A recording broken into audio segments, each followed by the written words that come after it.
O vento daquela manhã parecia carregar as coisas que Amélia havia perdido. Não era só a casa. Era o lugar onde seus filhos haviam crescido, o altar improvisado no canto da cozinha, o cadarço do sapato do João Pedro que ela guardava num saquinho de pano. Quando o caminhão voltou a tocá-la para fora, ela saiu sem gritar.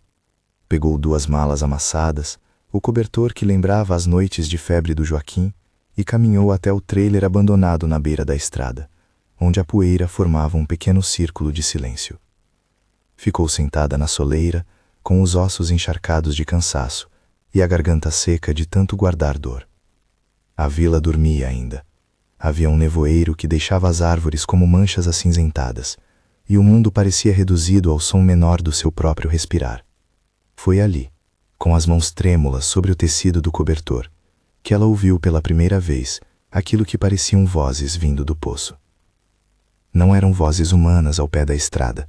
Era o som filiado ao interior do antigo poço de pedra, o mesmo poço onde as mulheres vinham buscar água, antes de o motor e os canos cegarem.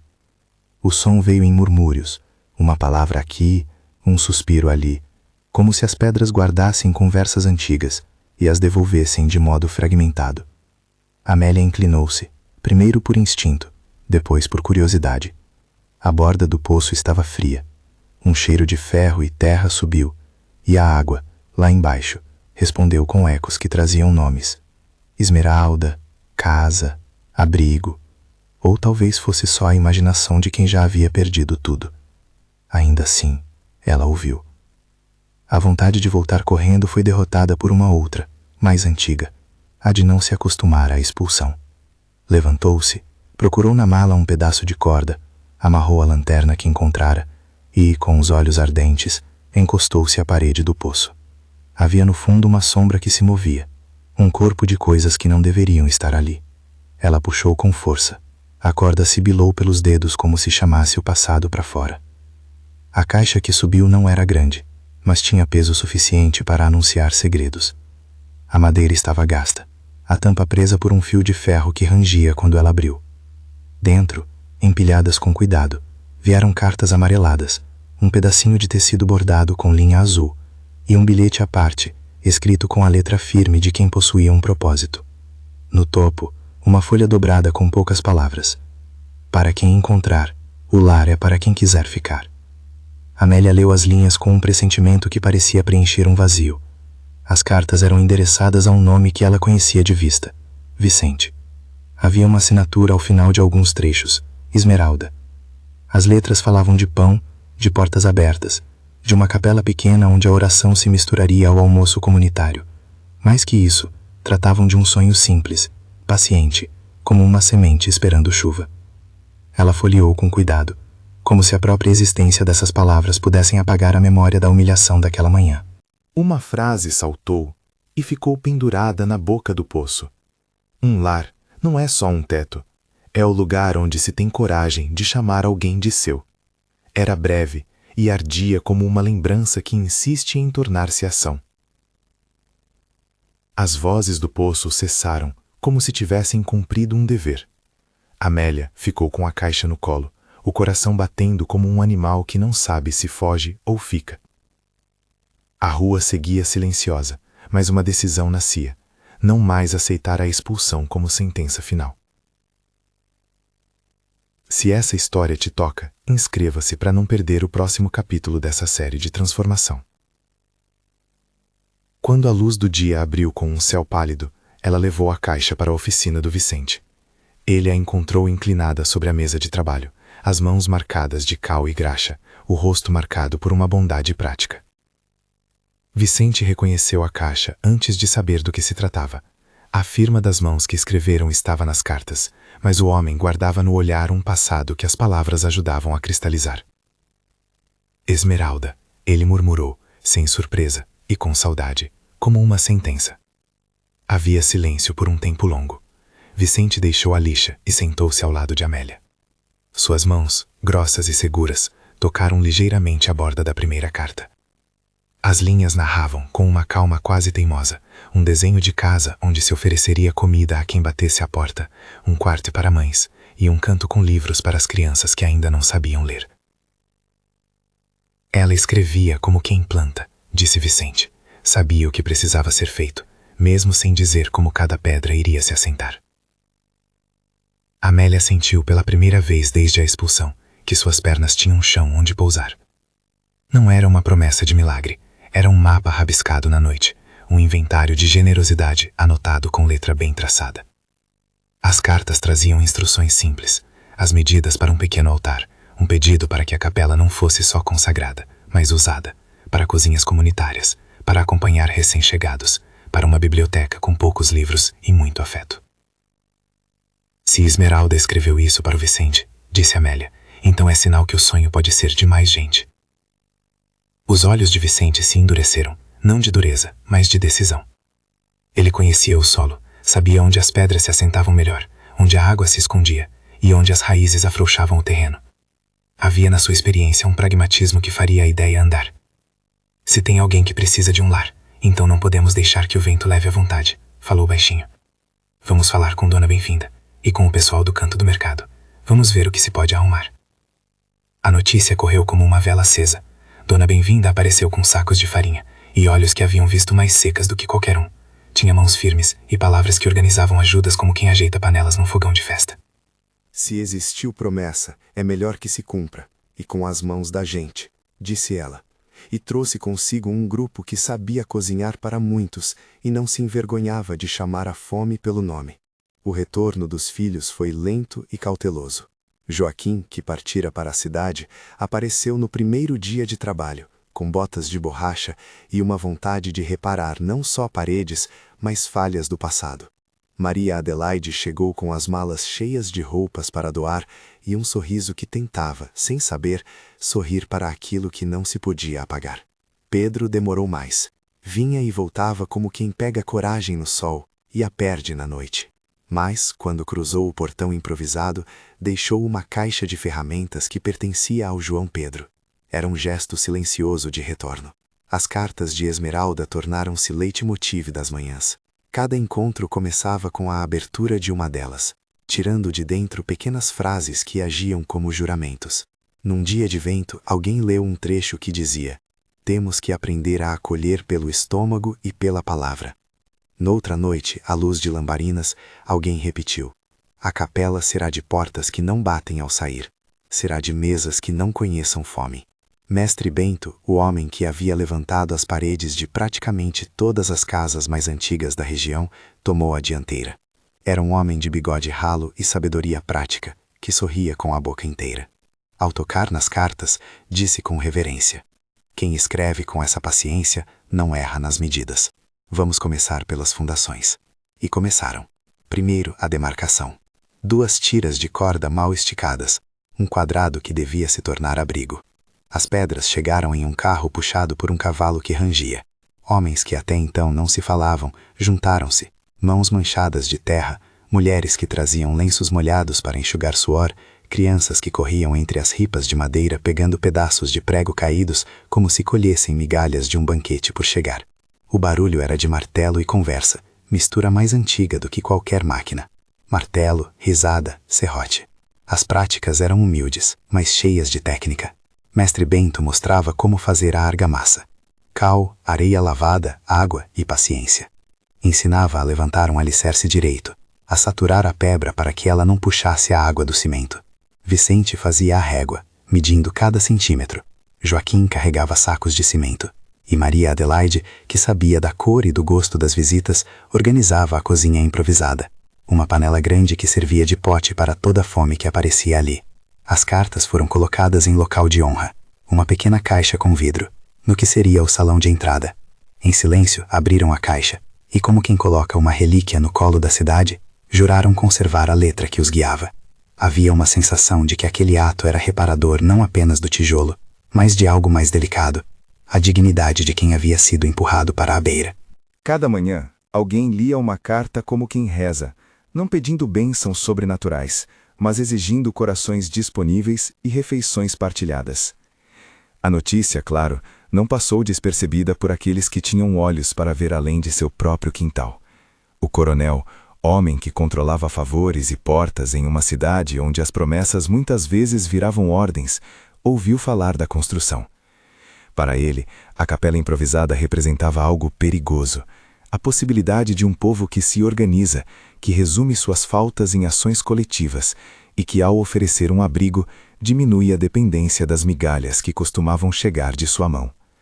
O poder do coronel se assentava também no domínio das estradas e das permissões. Poderia fazer chegar ou não materiais. Poderia endereçar olhares hostis para que a ajuda sumisse. Seu receio não era teológico, era administrativo e político, embora se tratasse de uma política pessoal, nascida da velha lógica de quem controla recursos para manter obediência.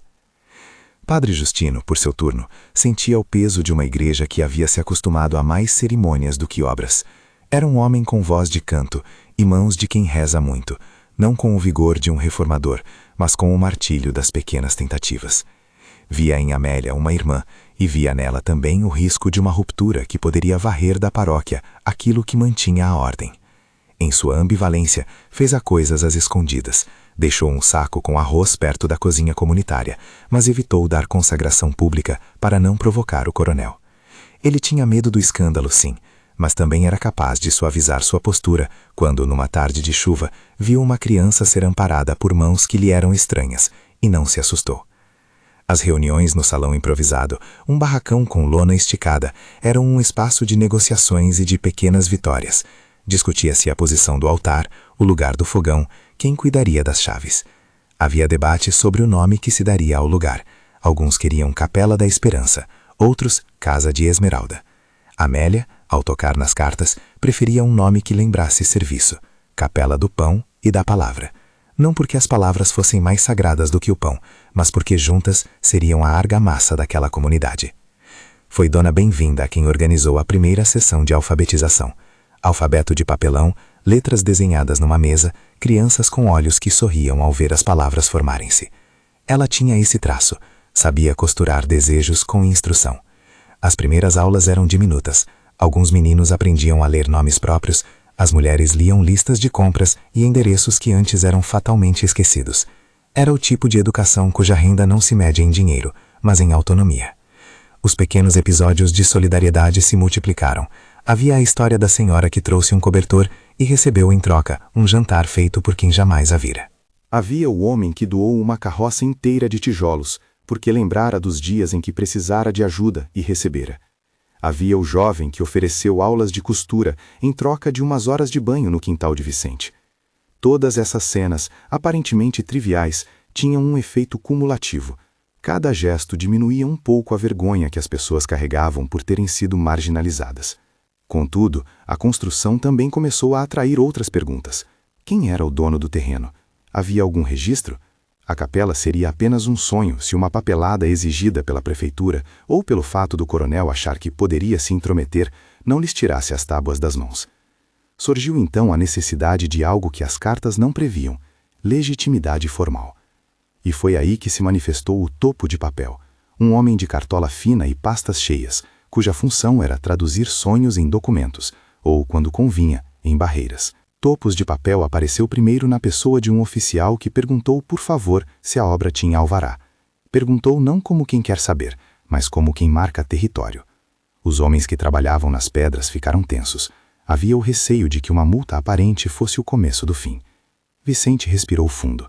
A gente resolve no cartório, disse, com aquela mistura de desafio e de humildade de quem conhece matrículas, mas sabe que elas pesam em bolsas alheias. A comunidade começou a juntar o pouco que tinha para pagar um papel que, no presente, parecia custar mais do que o necessário. Ainda assim, cada pequeno avanço era celebrado no fim do dia. Havia um jantar de panela grande, um caldo de mandioca que aquecia as mãos, e as cartas eram lidas sobre o teto de lona. Numa dessas noites, uma das cartas foi aberta com cuidado especial. Era uma daquelas escritas em que Esmeralda parece convidar alguém a pé. Quando a casa for erguida, que exista sempre quem saiba ouvir primeiro, antes de julgar. E se alguém bater à noite, que se ofereça pão, sem perguntar a história. A leitura provocou um silêncio cheio de intenção. Depois, aplausos baixos, porque o que se fazia não era para medalhas, mas para reescrever o modo como se tratava o outro. No entanto, os sinais de oposição começaram a se acentuar. Primeiro vieram pequenas coisas, ferramentas desaparecidas por alguns dias, um carregamento de madeira que não apareceu no horário combinado, um caminhoneiro que alegou ter sido mal pago pela entrega. Havia o sabor amargo de quem sabia que o poder se manifestava em detalhes que pareciam banais, mas eram pontas de rede de quem quer paralisar uma vontade coletiva. O coronel mandou um de seus homens conversar com Vicente num tom que mais lembrava a ameaça do que sugestão. O emissário falou de respeito às antigas propriedades, de ordem, de medo de desordem. Disse também que havia outras prioridades para o que o povo precisava, e que a capela poderia, na visão dele, esperar. Vicente ouviu sem elevar a voz. Seu rosto, até então serenamente resoluto, endureceu ligeiramente. Lembrou-se de dias em que fora jovem e temido por menos do que fazia agora. Ali, com a poeira da obra nas unhas, sentiu crescer a responsabilidade de não ceder. Sabia que a retaliação poderia ser praticada de modo burocrático. Uma licença que não sai, um caminhoneiro que some, um documento que não é reconhecido. O coronel controlava rotas e favores. Aquilo que era apenas concreto e esperança poderia se tornar um jogo onde o perdedor era sempre o mais pequeno. Padre Justino, em sua ambivalência, recebeu uma carta anônima com recomendações de não se meter. Havia também quem chegasse à sacristia para sussurrar que ele poderia perder apoio dos muitos que conspiravam com o coronel. O padre pensou em suas responsabilidades e em sua fé. Sabia que em algum lugar entre a liturgia e a cozinha comunitária havia um chamado. Decidiu não aparecer publicamente ainda. Fez uma arrumação mais discretas, mandou um saco de farinha em segredo e rezou, cada vez que se ajoelhava, por uma solução que não fosse mero ajustamento de poder. As pedras continuavam a erguer-se. Mestre Bento ensinava e corrigia, dando ordens como quem fala com o tempo. Havia um brilho de suor nas testas, olhos que buscavam o rosto do companheiro para confirmar que o gesto tinha sentido. Em meio a esse trabalho cotidiano, as cartas continuavam a aparecer como refrões. Em uma tarde quente, Amélia abriu uma que começava assim: se um dia a gente não tiver mais forças para levantar uma viga, que alguém nos dê o ombro. Se não houver pão, que haja, ao menos, presença. As palavras ecoavam na madeira e nas mãos. Não eram promessas de fortuna, mas juramentos de companhia. A primeira grande ameaça concreta veio numa manhã cinzenta, quando um caminhão que trazia tábuas para o telhado foi parado na estrada pelo vigia da cidade. Disseram que a ordem vinha por telefone do escritório do coronel. A entrega deveria aguardar verificação de documentos. Os trabalhadores, que estabanavam nas ripas há semanas, olharam uns para os outros com o desconforto de quem vê uma possibilidade de interrupção. Havia o risco real de que o telhado não fosse colocado antes das chuvas.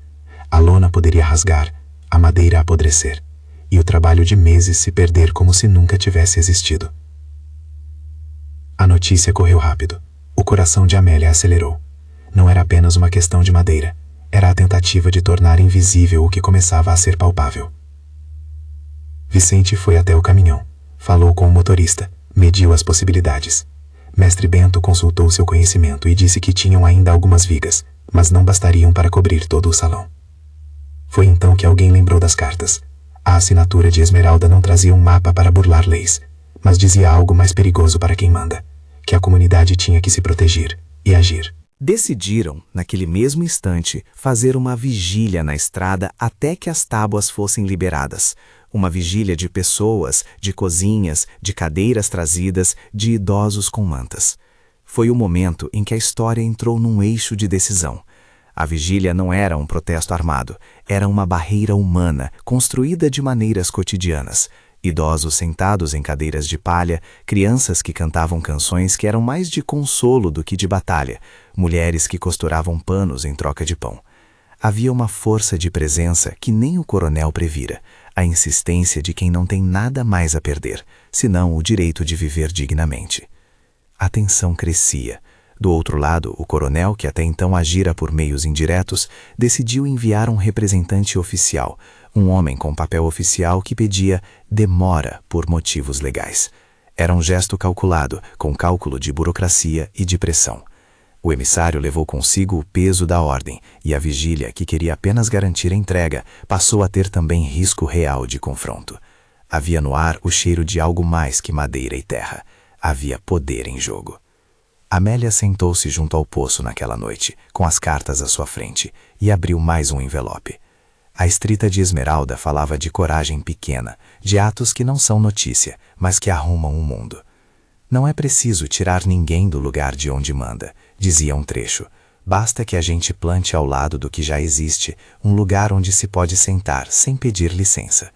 Amélia repetiu as palavras em voz baixa e sentiu, por dentro, a respiração de uma vila inteira. Ao longe, uma luz de carro parou. Uma figura saiu e caminhou até o acampamento improvisado. Era Padre Justino, com um saco de arroz nas costas e uma expressão que carregava culpa e determinação. Ficou em silêncio, observando as pessoas que mantinham as vigas da esperança com mãos cansadas. Não falou em nome da igreja. Falou de homem para homem, de mulher para mulher. Devolveu olhares, deu um pão a uma criança e não disse que bênção tomaria dali para frente. Sua presença, ainda que discreta, trouxe um sentido de legitimação pastoral que nenhum documento poderia dar. Na manhã seguinte, quando os caminhões chegaram finalmente a liberar a madeira, foi para Amélia e todos os que viam nas cartas um alívio que ardia. Mas a alegria foi curta. Ao levantar a primeira viga do telhado, ouviu-se um ruído, o som seco de um vidro quebrando no escritório do topo de papel. O começo de uma retaliação que não precisava ser violenta para ser eficaz. Passos se apressaram, e naquele momento ficou claro que a batalha não seria só por telhas, seria por visibilidade, por direito à voz, por poder de decisão comunitária. E assim a vila, com suas alfaias modestas e sua vontade grande, se preparou para resistir. As vozes do poço, que antes pareciam meros ruídos de pedra, remodelaram-se agora em convicções escritas. Não era a promessa de um milagre, era a descoberta de que quando se reúne gente suficiente para dizer "Esta será nossa casa", até as pedras antigas reagem. Amélia manteve a caixa com as cartas ao lado de sua cama no trailer improvisado, e antes de dormir, lia mais uma vez as linhas de Esmeralda, guardando na garganta uma frase que servia de combustível. Se a vida nos expulsou de um lugar, que sejamos nós a construir um lar. O próximo passo exigia que a comunidade se organizasse para enfrentar não só a intempérie do tempo, mas a intempérie do poder. Havia duas frentes a cuidar: garantir que o telhado fosse colocado antes da chuva e formar uma forma de legitimidade que o topo de papel e o coronel não pudessem dissolver com um telefonema. Amélia sabia que a coragem precisava de estratégia. Vicente sabia que a técnica era necessária. Dona Bem-vinda trazia comida. Mestre Bento trazia o martelo certo. Padre Justino trazia uma presença que poderia diminuir o medo. Quando a noite caiu e as luzes do acampamento davam ao lugar a aparência de um pequeno farol, Amélia fechou os olhos e ouviu, novamente, o eco do poço. Só que agora o som parecia menos solitário. Havia risos, falas, passos firmes. Naquele eco, ela compreendeu que o que encontrara embaixo não fora apenas cartas, fora um convite para reconfigurar vidas. A caixa, a princípio uma relíquia sentimental, transformara-se em um projeto de reconstrução que exigia mais do que coragem, exigia perseverança. No alvorecer seguinte, enquanto o primeiro caminhão se aproximava com mais materiais, uns passos apressados subiram a rua principal. Um mensageiro do coronel, não um emissário calmo, mas um homem que vinha ofegante, com papéis em mãos, deteve-se em frente à pequena vigília. A voz que trouxe foi clara e sem rodeios. Havia uma ordem para interromper as entregas até que se resolvesse a questão da propriedade. Dizia também que interferências desnecessárias trariam consequências para quem insistisse. Muitos abanaram a cabeça e calaram-se. Havia medo, sim, mas também havia a lembrança das cartas. Foi ali, naquele ponto de tensão, que Amélia percebeu quão finas eram as linhas que separavam derrota e mudança. Olhando para Vicente, para Dona Bem-vinda, para os filhos que voltavam a se ver como uma família em construção, ela sentiu que não podia ceder.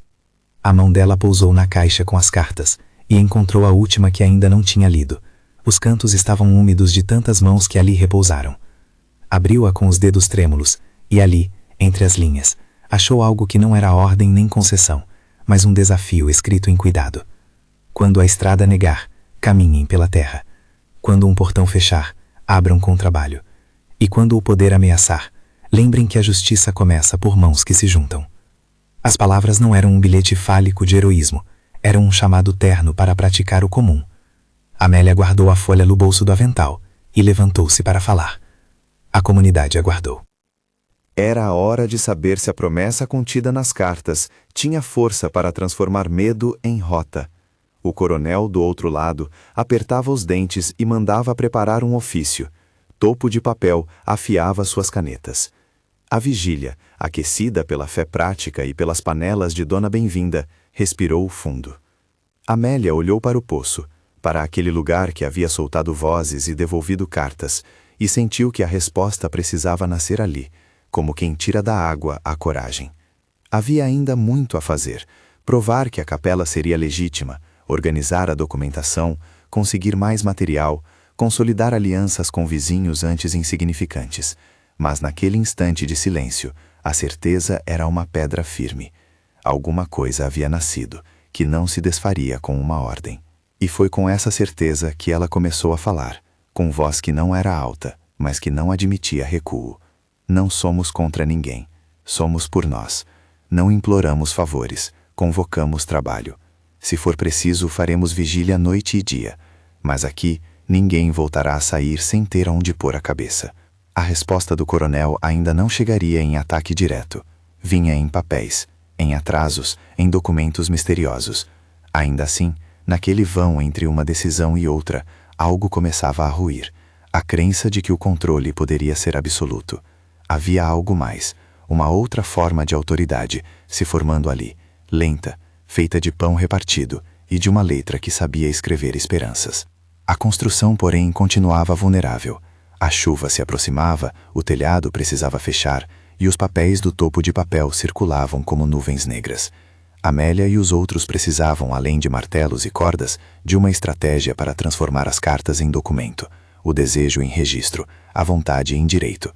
Seria necessário buscar ligações fora da vila, talvez um jornal, talvez um advogado que aceitasse olhar os papéis, talvez um padre que não tivesse medo de ser visto ao lado dos que levantavam a capela. Enquanto isso, as cartas de Esmeralda continuavam a guiar. Se a nossa casa tiver de enfrentar tempestade, que a tempestade encontre a gente junta. E a tempestade, literal e figurada, chegaria em breve. O que vinha depois daquela noite de vigília seria decisivo. Para o telhado, para a legitimidade, para o destino de quem ali arriscava tudo. Amélia sentiu pela primeira vez desde a expulsão que a possibilidade de reconstituir um lar era mais que um sonho. Era uma tarefa coletiva que exigia de cada um não apenas força, mas constância. O céu abriu em camadas de chumbo e a chuva começou como quem testa intenções. Primeiro um rumor, depois um tecido que cobria tudo. As ripas expostas da capela tremiam sob gotas que passavam na madeira sem cerimônia. Era a primeira tempestade séria desde que a lona fora trocada por vigas, e todo o trabalho acumulado parecia tirar fôlego ali, sob o vento. Não era só a água que ameaçava. Era a sensação de que um gesto coletivo podia se desfazer por descuido ou por força de quem controlava estradas e papéis. Amélia acordou antes do amanhecer, como se a sequência de dias houvesse deixado um relógio interno. A caixa de cartas estava ao lado do cobertor, as folhas já curvadas do manuseio. Ao abrir os olhos, passou a mão por uma delas e deixou a caligrafia de Esmeralda guiar uma respiração. Lembrou-se de cada rosto no acampamento improvisado, do brasão de suor na testa de Mestre Bento, do olhar inquieto dos meninos que carregavam pregos como se fossem tesouros. Levantou-se e caminhou até a porta entreaberta do trailer. O barro fazia pequenos filetes pela rua, e as luzes da vigília brilhavam como lanternas dentro de uma neblina que insistia em ficar. A chegada do emissário do coronel na noite anterior deixara um cheiro de papel no ar. Agora, com a chuva, o cheiro de papel parecia mais frágil do que as ordens que trazia. Havia na vila uma diferença entre medo e prudência. Medo congelava, prudência movia. Amélia sabia que tinham de agir com as duas. Chamou Vicente e juntos foram ver as tábuas que haviam conseguido proteger debaixo de lonas e cobertores. Vicente, com as mãos sempre sujas de cimento e a calma de quem mede distâncias com as palmas, sorriu com imagens de pragmatismo. "Tem muita madeira ali que a gente pode reaproveitar", disse ele. "Tem pregos suficientes para fechar uma parte do telhado e proteger a estrutura. O resto a gente aguenta até a próxima tarreta." Havia no seu olhar a firmeza de quem já apertou um torno e viu metal se dobrar. Ele não usava palavras grandiosas, usava medidas, passos, sequências. E a comunidade precisava disso. alguém que transformasse intenção em procedimento. Enquanto os dois organizavam o que fosse possível, Dona Bem-vinda vigiava as panelas, aquecia um caldo forte que se partilharia na praia de telhas, e Mestre Bento coordenava quem podia segurar ripa sob chuva, com a experiência de quem conhecia as estações. As consequências daquele período de intempéries, contudo, iriam além do caráter físico. O roteiro do Topo de Papel, o advogado com roupa alinhada que havia registrado o pedido de impedimento, começava a disparar outro tipo de pressão. Cartas e ofícios que requeriam certidões, comprovações de propriedade, assinaturas que ninguém ali possuía, porque jamais precisaram de papéis para existir. A burocracia, fria e insistente, parecia perfeita para desmontar o que mãos e coragem haviam erguido. Foi então que surgiu a ideia de procurar ajuda fora dali. Não foi orgulho que levou alguns a baterem na porta de uma redação numa cidade vizinha. Foi a urgência de mostrar ao mundo que a capela era um lugar de alimento e ensino, e não uma ameaça. Joaquim foi o primeiro a aceitar a viagem. Tinha voltado à vila com botas de borracha e o desejo de reparar as falhas de outra época. Subiu num ônibus cheio de sacos, falou com repórteres com a voz de quem aprende rápido e contou de modo simples que haviam cartas encontradas num poço, que aquelas cartas indicavam um projeto de acolhimento, que o povo estava se organizando e sofria pressões para parar. A narrativa, quando contada sem pretensão, encontrava as brechas pela onde a atenção passava. O jornalista que veio, rapaz de nome Rui, não trouxe heroísmo, trouxe curiosidade e um bloco de notas. Veio ver, e ao ver, escreveu. Chegou coberto de chuva, tomou 1 litro de caldo de Dona Bem-vinda e ficou dias a fio anotando faces, horário de trabalho e o som das vozes que decoravam cada tijolo colocado. O texto saiu com um título simples e claro. Gente faz casa para gente. Não havia acusações, mas havia uma luz incômoda sobre quem tentava impedir. A matéria rodou em jornais da cidade e chegou às mãos de um advogado com mais coragem do que afagos, um homem cuja gaveta guardava a etiqueta Topo de Papel. Era o tipo de pessoa que transformava a burocracia em justiça, quando via, nas coisas simples, um erro institucional. Topo de Papel, ao chegar à vila, trouxe papéis, muitos papéis, e olhos que vasculhavam qualquer falta de documentação. Era por natureza do ofício de traduzir laudos e certidões. Encontrou, porém, uma verdade que as letras frias não captavam. Encontrou as cartas de Esmeralda. Ficou ali de pé, lendo as linhas como quem relê uma ordem que não tinha entendido antes. Havia algo nas palavras de Esmeralda que o fez olhar para o trabalho suado de outra maneira. Não se tratava de redenção súbita, tratava-se de reavaliação de prioridades. Ele sabia dos riscos de contrariar quem tinha influência, sabia dos custos, mas havia algo na cena que lhe lembrava o motivo pelo qual estudara o ofício. Vocês têm um projeto social, medida completa, público beneficiado, disse Topo de Papel numa tarde em que o vento limpava as paredes recém-erguidas. A questão legal pode ser resolvida, não com artimanha, mas com registro e vontade política. Se quiserem, posso acompanhar sem cobrar, apenas para que as coisas sejam vistosas na lei, e não apenas no calor do trabalho. A proposta parecia um presente inesperado. Ninguém ali exigia a homenagem, mas havia o desconfiar. E se fosse uma armadilha? Vicente falou por todos. Se Topo de Papel quer ajudar, que traga papel que nos sirva. Se quer audiência, que venha com vontade.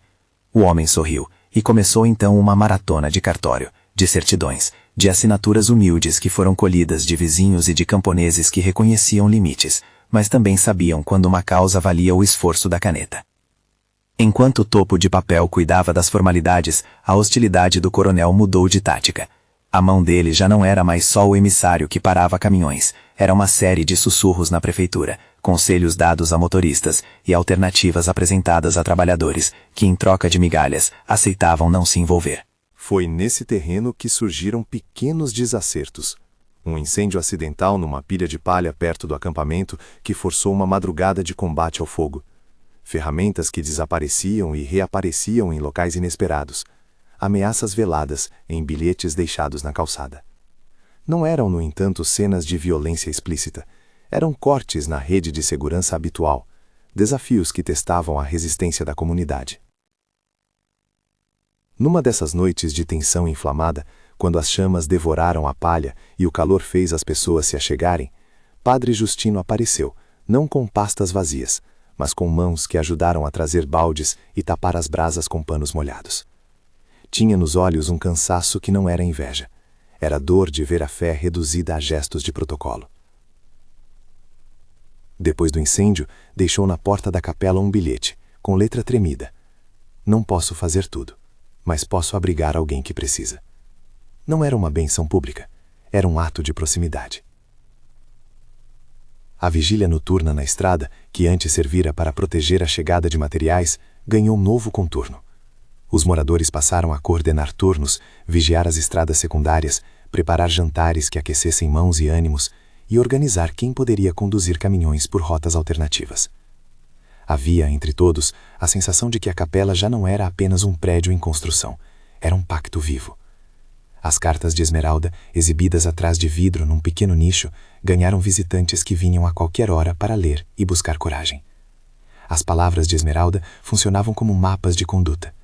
Abriguem primeiro, pergunte depois, dizia uma das linhas que todos repetiam como refrão. No meio desse emaranhado de esforços, os filhos de Amélia viveram momentos de ajuste íntimo. Joaquim, que havia saído para a cidade e voltado com uma disposição de reparar, teve de enfrentar memórias de progenitura e abandono. Lembranças de noites em que a família parecia feita de ausências vieram como fantasmas, quando, numa manhã, uma discussão pequena com o irmão Pedro ameaçou estilhaçar a trégua. Pedro, que vinha e ia com a insegurança de quem não sabe onde se encaixa, confessou numa noite em que a chuva encharcou as roupas. Tive medo de perder a cidade, sem saber que perdia a casa. Joaquim não respondeu com palavras sofisticadas. Trouxe, na manhã seguinte, um projeto. Ensinaria os jovens a cortar madeira, a medir esquadrias e a usar formões. Era a maneira prática de devolver confiança. O saber que repara é também o saber que une. Maria Adelaide, por sua vez, assumiu a organização das doações vindas de fora. Percorreu cidades vizinhas, reuniu roupas, mobilizou igrejas próximas que, sem grandes proclamações, enviaram cobertores e panelas. Em cada ponto de doação que ela visitou, lia-se a história simples que começara num poço e acabara virando um movimento. Suas mãos, que antes só sabiam recolher lembranças, agora apoiavam o presente com eficiência administrativa. Era uma reparação que vinha em forma de listas, de tabelas e de cuidado intransigente. Enquanto isso, Vicente encontrou nas cartas mais do que a instrução técnica. Encontrou a história de Esmeralda, que deixou pistas de quem fora. Era uma mulher que fora parte da vida da vila como professora de crianças que ninguém havia contado. De algum modo, transformara pão em palavra e palavra em abrigo. Havia também uma sutil intimidade nas cartas, uma familiaridade que vinha de longas conversas à sombra. O encontro de Vicente com as memórias aumentou a determinação dele de ver o sonho concretizado. As semanas passaram entre pedaços de chuva e sol, concertos e planilhas de topo de papel. A legitimação jurídica avançou com passos lentos, porém firmes. Tinham conseguido assinaturas, reconhecimento de que a comunidade, de fato, usaria o espaço para serviços públicos e que não haveria a intenção de usurpar propriedade alheia. Ainda assim, o coronel não desistiu da influência que lhe restava. Fez manobras para restringir a autorização de caminhões vindos de uma madeireira de confiança. A novela se transformou numa peça prática de resistência. A decisão mais crítica veio num dia em que se anunciara a chegada do último carregamento de telhas, o elemento que garantiria ao salão seu primeiro abrigo perpétuo. Os caminhões, contudo, foram retidos na entrada da cidade por um fiscal que alegava ordens superiores. O acampamento, acostumado a resistir, viu aquela retenção como teste final. Se perdessem as telhas, os meses de serviço poderiam ser arruinados pela próxima estação chuvosa. Foi então que a comunidade deu um passo que mudaria o curso da história.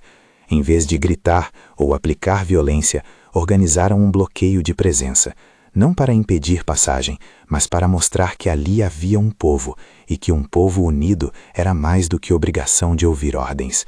Trouxeram bandejas de caldos e sentaram-se na estrada. Crianças puxaram cantos que as mães cantavam nos partos.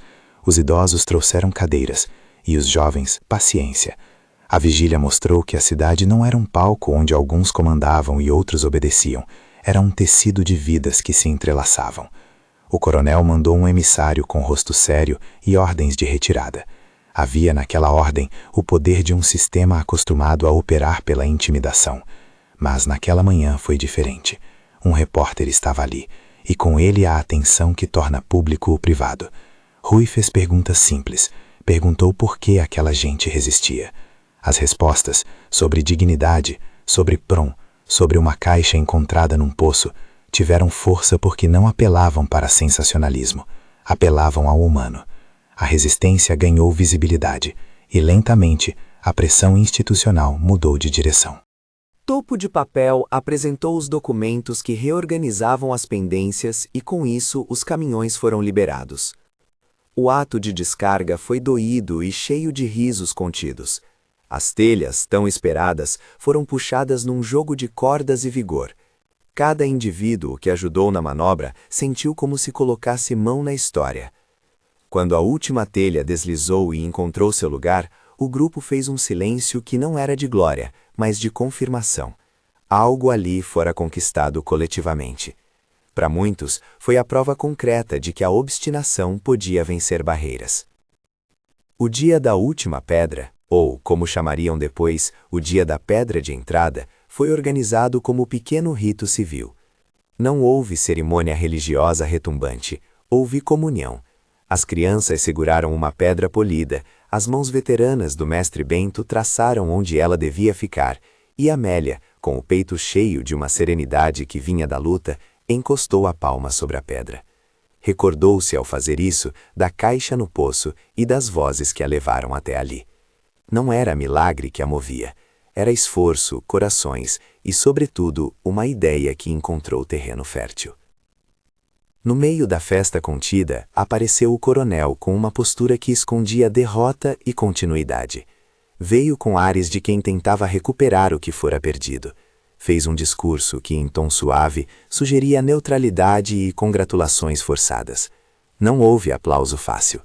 Padre Justino, desta vez em presença pública e com palavras medidas, por sua vez falou em nome da comunidade de fé que não divide o pão em facções. Palavras do padre foram contidas, mas aplaudidas, porque reconheciam algo que o coronel não podia facilmente administrar: um povo que fazia por si. O tempo que sempre cura e também revela passou. Anos se somaram, a capela ganhou portas, janelas, um pequeno campanário de metal reciclado e um fogão que fazia jantares para mais gente do que as paredes podiam comportar. O salão principal virou também cozinha comunitária em dias de inverno rigoroso. A lateral foi transformada em uma sala de alfabetização, com cartazes coloridos, alfabetos recortados e um quadro negro onde Dona Bem-vinda, com paciência, ensinava o ABC a meninas e mulheres que haviam vida inteira existido sem saber ler uma linha reta de letra. As cartas de esmeralda, sempre protegidas atrás do vidro, tornaram-se símbolo e lembrança. Pessoas que chegavam, muitas vezes trazidas pela curiosidade, liam as palavras e sentiam-se convidadas a participar. Um lar não é só um teto. Lia-se à entrada, numa placa simples que ninguém interpretava como dogma, mas como um convite. A política local ganhou outro ritmo. O coronel viu seu peso decrescer na medida em que as relações de dependência se tornavam menos diretas. Topo de Papel continuou a regular papéis, mas com novo respeito. Padre Justino descobriu que sua autoridade vinha muito mais da proximidade e do compromisso do que de comandos. Havia, no entanto, gestos pessoais que contavam a história de mudança melhor do que qualquer estatística. Pedro casou-se com uma moça que trazia na mala uma pequena máquina de costura, e no abrigo ao lado da capela organizou um ateliê de trabalho que remunerava mulheres em troca de horas de cooperação na cozinha. Joaquim ensinava carpintaria aos jovens, e numa manhã abriu uma oficina que virou foco de pequenos concertos para quem precisava. Maria Adelaide inaugurou uma biblioteca de empréstimo, com aquilo que conseguira arrecadar nas viagens: livros de pão e gramática, história e fazenda. Vicente envelheceu, as mãos mais calosas, olhos atentos. Ficou sendo o mestre de obras que não só mediava vigas, mas também era consultado sobre quem precisava de um teto temporário. A capela transformou-se em abrigo em episódios de aflição. Numa enchente que veio anos depois, o espaço acolheu famílias inteiras por dias, serviu comida quente e devolveu documentos molhados para mãos trêmulas. Nunca ali se prometeu cura, Não era a função do lugar, mas havia cuidado prático, cobertores, remédios básicos e alguém para ouvir. E para além do acolhimento, havia educação. Aulas para adultos retornando à leitura, pequenos cursos de agricultura para quem precisava renovar o plantio, um banco de sementes partilhado como promessa de futuro. Amélia envelheceu sem deixar de ser presença. Aquele rosto marcado de dias duros trazia, todavia, a alegria serena de quem viu uma semente germinar. Em dias de vento, sentava-se na escada da capela com a caixa de cartas ao lado, e as crianças vinham para ouvir histórias dos velhos tempos, como se encontrar a caixa no poço, como as vozes pareciam chamá-la, como a solidariedade transformara estradas em passagem segura. As crianças ouviam como se fosse conto, as pessoas maiores escutavam como se fosse método. As cartas de Esmeralda serviam, com o tempo, a diferentes propósitos.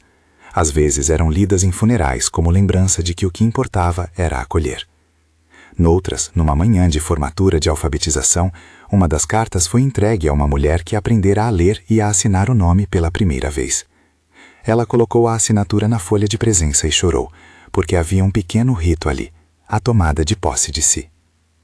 O coronel, cujo nome já não era pronunciado com o mesmo temor, envelheceu também, e viu sua capacidade de comando diminuir à medida que as relações localizavam outras fontes de poder. A vitória da capela não foi humilhá-lo, mas enfraquecer a lógica pela qual alguém monopolizava recursos em troca de subserviência. Com o passar dos anos, houve até uma presença mínima dele na inauguração de uma ampliação da capela, um gesto contido, que ninguém viu como redenção, mas como constatação de que o mundo tinha mudado um pouco. Topo de Papel manteve-se no ofício de papéis. Muitas vezes vinha tomar café com Dona Bem-vinda e discutir providências legais para proteger iniciativas semelhantes. Padre Justino, que entrou numa fase de vida com menos medo de se demonstrar próximo, passou a celebrar missa em que se ouvia, entre as beatas, nomes de quem cedo sentira a necessidade de provisão. Havia, no tom do padre, menos liturgia distante e mais humildade entre as práticas diárias. Décadas depois, a capela era conhecida na região como um lugar onde se aprendia a ler, se partilhava a refeição e se encontrava abrigo temporário em dias de crise. Vinham voluntários, estudantes de serviço social, pessoas que aprenderam que um conjunto de cartas encontradas no fundo de um poço poderia ser o estopim de mudança. Havia também quem visitasse a caixa onde as cartas permaneciam, agora com moldura e dedicatórias, e pedisse para tocar o vidro com as pontas dos dedos, como quem quer sentir a textura de um passo que mudou a vida de muitos. Amélia envelheceu até a medida de um abraço que não precisava de palavras.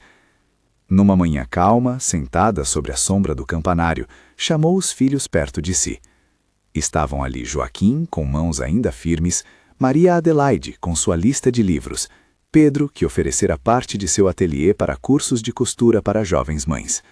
Vicente, que havia aprendido que a obra humana é uma sequência, escutou sem interromper. Amélia abriu uma das cartas de Esmeralda, a que sempre guardava para momentos de paz, e leu lentamente em voz baixa, não como quem profetiza, mas como quem deixa um legado nas palavras.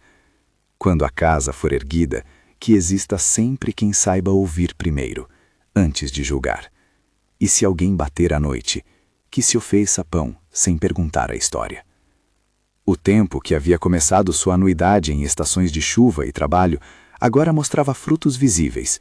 Crianças que tinham aprendido a escrever os próprios nomes, famílias que haviam encontrado lugar e dignidade, pessoas que podiam dizer que ali um lar significava coragem para reivindicar presença. Não havia, contudo, ainda o fim de tudo. A capela continuaria a precisar de concertos, de mãos novas e de corações dispostos. Era esse o ponto. A construção era permanente, não um marco definitivo. No final daquele dia sereno, quando o sol aquecia as pedras e as vozes no poço pareciam apenas lembrança, Amélia deixou a caixa sobre a mesa principal do salão. As cartas, à vista de todos, não eram mais apenas relíquias, eram convite contínuo. Filhos e netos passaram a visitar o lugar como se fosse o centro de gravidade de uma comunidade que aprendera a transformar expulsão em convite. A história de como uma mulher expulsa ouviu vozes vindo de um poço e, ao escavar, encontrou cartas que convocaram uma vila a agir, seguiu adiante nas bocas e nas mãos. Não foi um conto de milagres. Foi o relato de labor, encontros, conflitos e reconciliações. Serviu muitas vezes para lembrar que as grandes mudanças não se fazem com um único gesto extraordinário, mas com milhares de ações pequenas e persistentes. Se ao lembrar dessa trajetória, você conhece alguém que precisa ouvir que é possível transformar perda em projeto, compartilhe esta história. Conte a quem você sabe que precisa de companhia e deixe que as palavras de Esmeralda façam o que sempre fizeram: convidar para o trabalho, o cuidado e a coragem de abrir a porta.